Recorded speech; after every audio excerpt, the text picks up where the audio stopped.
رکعت نماز ادا کر کے سر کو سجدے میں رکھ لیا اور اللہ سے مناجات کرنے لگیں، کہنے لگیں اے بادشاہ، اے مالک الملک، کیا ایک غریب عاجز عورت کے ساتھ احکم الحاکمین ہوتے ہوئے ایسا ہی سلوک کیا کرتے ہیں جو تو نے میرے ساتھ کیا؟ تم نے مجھے اپنے گھر کی طرف بلا کے راستے میں میرے گدھے کو مار ڈالا اور اس جنگل بیابان میں مجھے اکیلی چھوڑ دیا۔ ابھی آپ کی یہ نیاز مندانہ مناجات ختم بھی نہیں ہوئی تھی کہ گدھا زندہ ہو گیا اور حضرت رابعہ بصری اپنا مال و اسباب اس پہ ڈال کر مکہ معظمہ کی طرف روانہ ہو گئیں۔ راوی تو پیارے بھائیوں، دیکھا آپ نے، اب ان الفاظ پہ اور اس گھڑنتو پہ آپ خود تعجب کا اظہار کریں۔ مجھے تو سن کر حیرانگی ہوتی ہے، نامعلوم یہ لوگ کس طریقے پر جو ہے وہ جھوٹ گھڑ گھڑ کے لاتے ہیں۔ اور یہ بھی یاد رکھیے، یہ جو جھوٹ ہوتا ہے نا، یہ جو گھڑنتو ہوتا ہے، یہ بہت بری بھیڑی چیز ہے۔ مومن کا یہ کام قطعاً نہیں ہے کہ وہ گھڑنتو لگائے۔ کیوں؟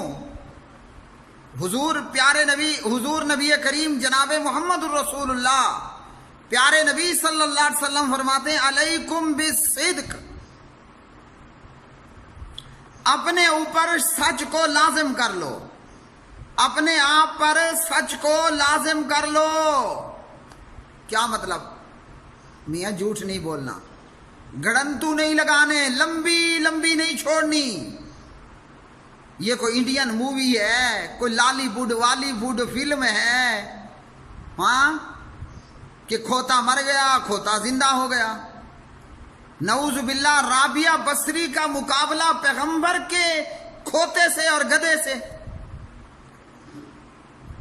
تو کیسے؟ نبی علیہ السلام نے فرمایا سچ بولنا اپنے آپ پہ لازم کر لو۔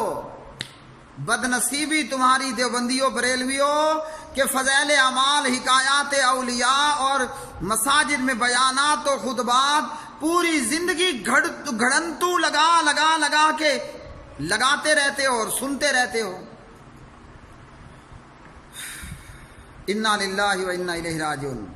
میں تو شکر کرتا ہوں اللہ پاک پروردگار کا، میں تو اپنے رب العالمین کا شکر ادا کرتا ہوں۔ سبحان اللہ کہ اللہ نے ہمیں قرآن دیا، اللہ نے ہمیں بخاری مسلم دی۔ تو میرے دیوبندی بریلوی مسلمان بھائیوں، اللہ کے لیے یہ سنانا ختم کر دو۔ سنانے والے تو شاید باز نہ آئیں، لیکن کم از کم آپ تو یہ چیزیں چھوڑ دو۔ سیدھا اللہ کا قرآن پڑھو، نبی علیہ السلام کا فرمان پڑھو، اور وہ پڑھو جو حقیقت پر مبنی ہوں، اور وہ سنو جو حقیقت پر مبنی ہوں۔ رابعہ بصری کا گدھا مر گیا اور اللہ سے دعا نہیں کر رہی رابعہ بصری، سنا نا آپ نے؟ وہ تو باقاعدہ دھمکی آمیز لہجے میں رابعہ بصری اللہ سے بات کر رہی ہے۔ ایک تو ہے نا کہ بھئی دعا کی، نہ دعا نہیں کی، دھمکی آمیز لہجے میں اللہ سے بات کی۔ کھوتا زندہ ہو گیا۔ اب میں آپ کو بتاتا ہوں یہ کھوتے کا، گدھے کا زندہ ہونا، یہ واقعہ لیا گیا کہاں سے؟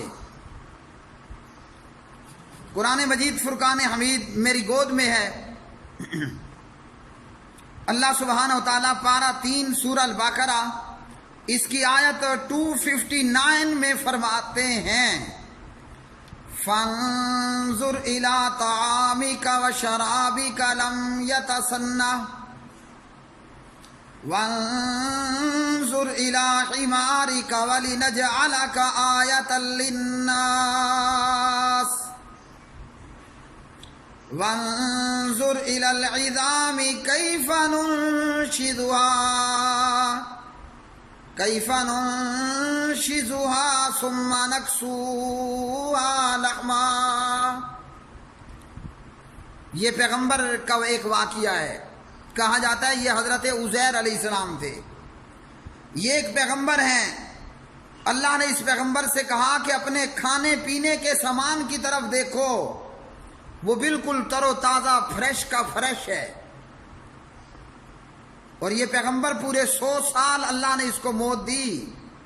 100 سال میں پیغمبر کا کھانا بالکل فریش کا فریش، نہ فریج نہ فریزر، ہاں جی، نہ کوئی برفانی تودے، نہ برف کے بلاک، بالکل فریش کا فریش. اور پیغمبر کے ساتھ پیغمبر کا گدھا بھی تھا. تو فرمایا کہ اب اپنے گدھے کی طرف دیکھ.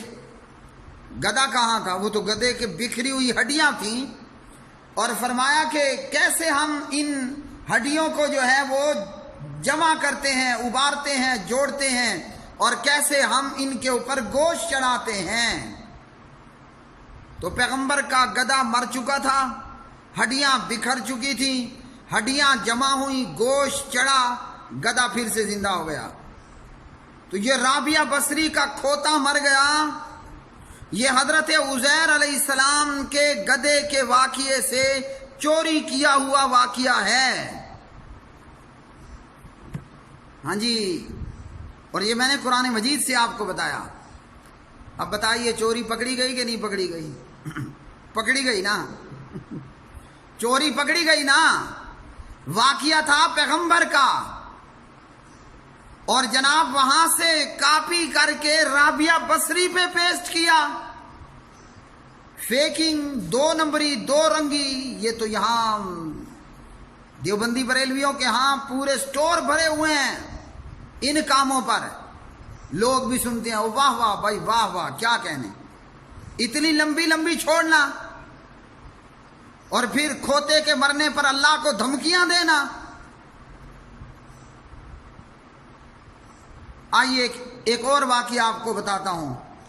اب اس واقعے کو بیان کرنے والے علامہ طاہر القادری صاحب ہیں، اور یہ واقعہ بیان کرتے ہیں کہ رابعہ بصری حج کو چلی، اور بیت اللہ رابعہ بصری کے استقبال کو گیا.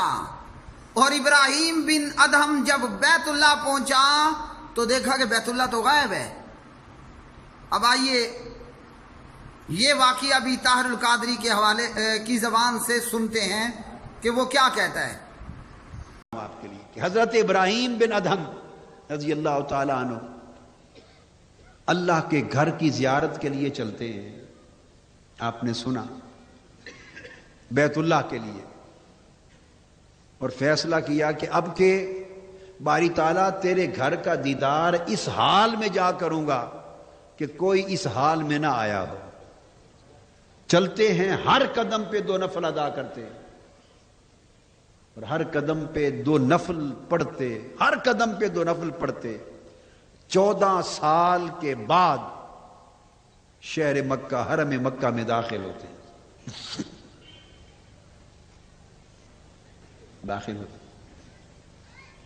جب آگے پہنچتے ہیں تو روحانی آنکھ سے جب دیکھتے ہیں تو روحانی وجود کعبۃ اللہ کا سامنے دکھائی نہیں دیتا، کعبہ نظر نہیں آتا. پریشان ہوتے ہیں کہ کہیں میری روحانی بصیرت تو زائل نہیں ہو گئی، دل کی آنکھ تو نہیں بند ہو گئی.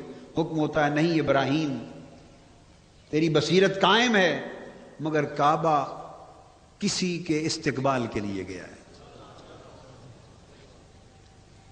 عرض کیا باری تعالیٰ کوئی مجھ سے بھی بلند ہے اور مجھ سے بھی اعلیٰ شان اور مجھ سے بھی اعلیٰ ریاضت کے ساتھ تیرے گھر کو دیکھنے آ رہا ہے کہ میں 14 سال میں پہنچا ہوں، مجھے دکھائی نہیں دیا. مجھے بتا تو صحیح کہ وہ آنے والا کس شان سے آ رہا ہے کہ جس کے استقبال کے لیے خود کعبہ چل کے گیا. فرمایا دیکھ ابھی آنے والا ظاہر ہونے والا ہے، وہ ایک بوڑھی ہے، ایک ضعیفہ ہے. مڑ کر جو دیکھا تو حضرت رابعہ بصری لاٹھی کے سہارے چلی آ رہی ہے، اور کعبہ حضرت رابعہ بصری کے استقبال کے لیے. تو جی پیارے بھائیوں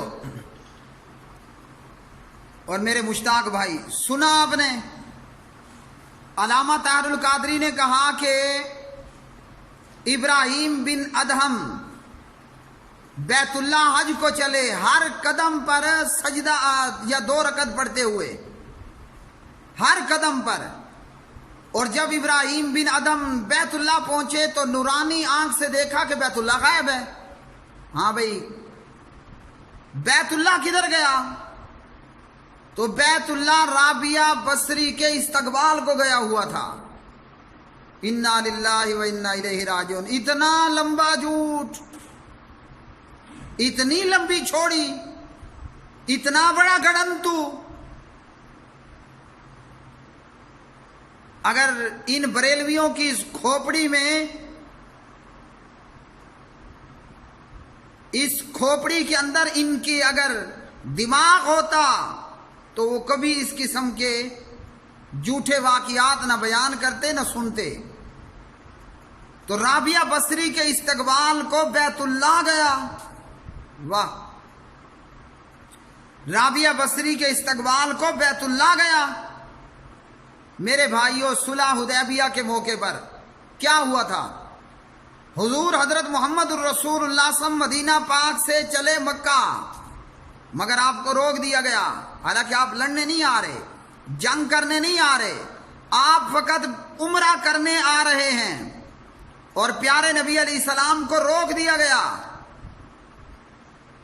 پھر پورا واقعہ ہم سب جانتے ہیں. تو اس میں المختصر کیا ہوا کہ پیارے نبی علیہ السلام بغیر عمرہ کیے واپس مدینے کو چل پڑے. تو کعبہ بیت اللہ حضور کے لیے تو چل کر نہ آیا. تمہاری رابعہ بصری حضور محمد الرسول اللہ صلی اللہ علیہ وسلم سے بھی بڑی ہے. کیا خیال ہے؟ اتنے لمبے لمبے گھڑنتو. ویسے گھڑنتو 1 انچ کا ہو نا تو تب بھی ناقابل قبول ہے. یہ تو پورا گز کا گھڑنتو کہ رابعہ ابراہیم ادم آتا ہے اور آ کر دیکھتا ہے کہ بیت اللہ کوئی نہیں ہے. ہاں جی، بیت اللہ کدھر گیا؟ وہ رابعہ بصری آ رہی ہے. بیت اللہ رابعہ بصری کے استقبال کرنے کو چلا گیا.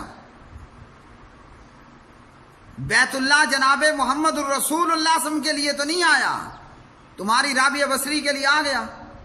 بے حقیقت گھڑنتو واقعات. اور کیا کہتے ہیں؟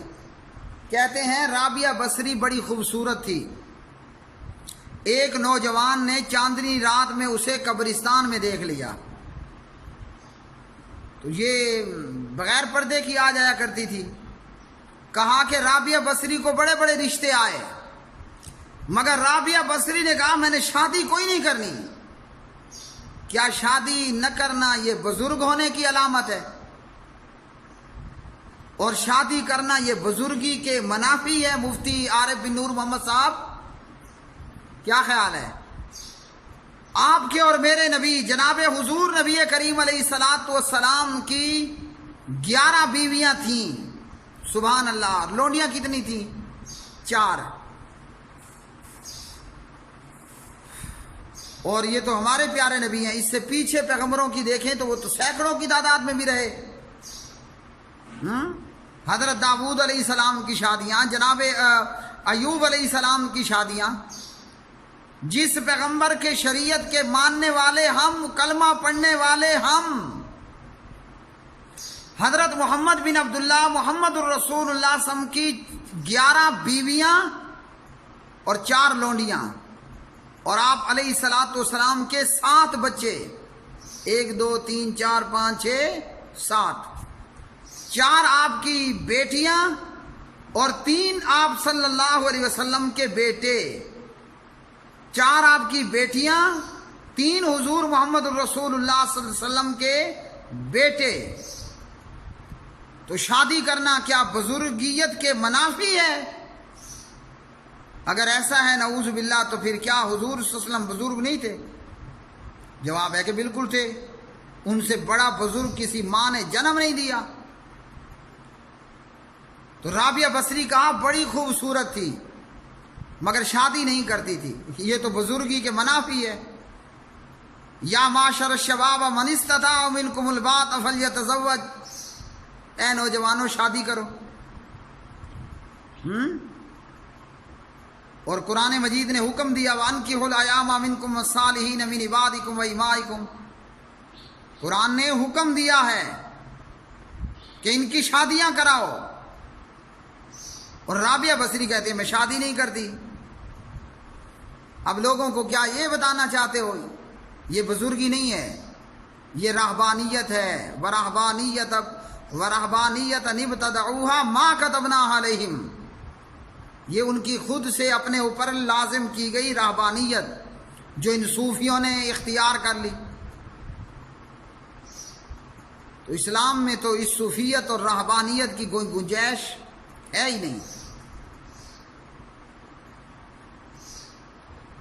اور پھر رابعہ بصری کے پاس بڑے بڑے علماء آتے تھے. اچھا مجھے بتاؤ رابعہ بصری نے پڑھا کہاں سے تھا؟ وہ کوئی پتہ نہیں ہے. تو بڑے بڑے علماء کیا کرنے آتے تھے رابعہ بصری کے پاس؟ تو یہ جھوٹے من گھڑت واقعات و شخصیات جن کا کوئی سر پیر نہیں ہے اور بیان کیے جا رہے ہیں. انبیاء کے معجزات کو چوری کر کے جناب خود ساختہ بے ساختہ بابنیاد اور بے بنیاد بزرگوں کے نام پر ان کی ذاتوں پر شخصیات پر پیش کیا جا رہا ہے. تو ہمیں چاہیے کہ ہم اللہ کے قرآن کو تھام لیں، حضور محمد الرسول اللہ صلی اللہ علیہ وسلم کے فرمان کو لے لیں. رابعہ بصری نے شادی نہیں کی، مگر قرآن ہمیں اجازت دیتا ہے مثنی و ثلاث فانکحوا ما طاب لکم من النساء مثنی و ثلاث و رباع. ایک مومن مسلمان ایک وقت میں 4 تک شادیاں کر سکتا ہے. اور سبحان اللہ صحابیات کی آپ زندگی دیکھیں. نبی علیہ السلام کی ایک کنواری بیگم تھی، ایک کنواری بیوی تھی، اماں جی عائشہ رضی اللہ تعالیٰ عنہ. تو صحابیات میں تو یہ سیرت ہے، بیوہ ہوئی ادھر عدت پوری ہوئی، آج عدت پوری ہوئی اور لو جی کل نکاح کا پیغام آ گیا. یہاں طلاق ہوئی عدت پوری ہوئی، وہاں نکاح کا پیغام آ گیا. تو یہ کون سی بزرگی ہے کہ یہ حضرت شادی نہیں کرتی تھی؟ اور پیارے نبی علیہ الصلوۃ والسلام کی سنت ہے شادی کرنا، اور صاحب استطاعت پہ شادی کرنا فرض بھی ہے. بلوغ المرام کتاب النکاح. وآخر دعوانا ان الحمد للہ رب العالمین.